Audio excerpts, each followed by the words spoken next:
Motuo ba mo mga ka-idol nga kada adlaw adunay ma-hack nga mga account?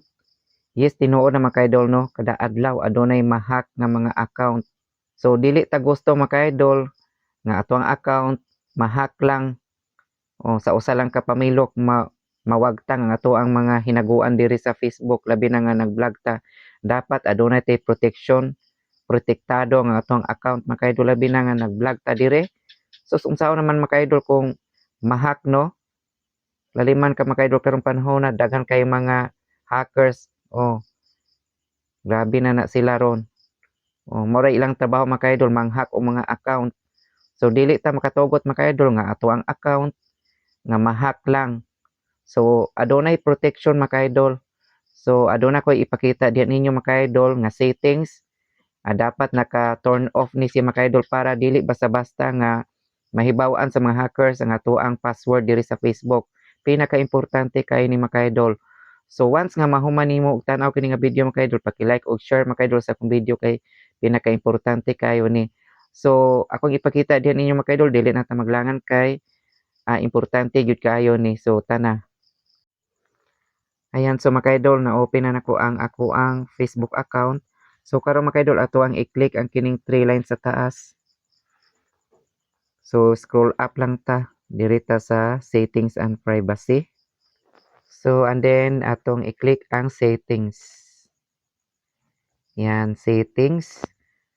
So scroll up ta mga ka-idol, atong pangitaon ang kuan. Atong pangitaon ang apps and website. Yan. So kini mga ka-idol, ito nang i-click. Ayan, so kani mga ka-idol, diri tayo scroll up lang ta. Okay, scroll up ta. So kani mga ka-idol, dapat nga naka-turn off gyud ni siya mga ka-idol kining dinhi o kining apps, websites and games. So dapat naka-turn off na siya mga ka-idol.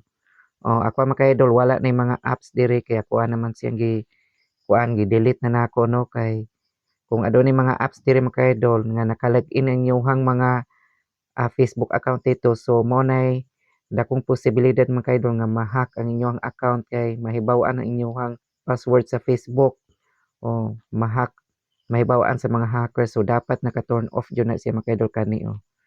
Yan dapat naka-turn off. Oh.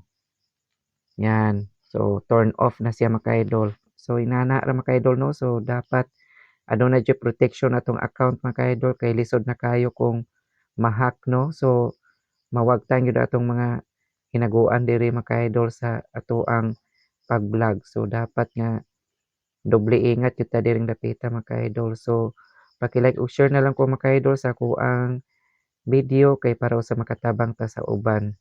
Salamat and God bless.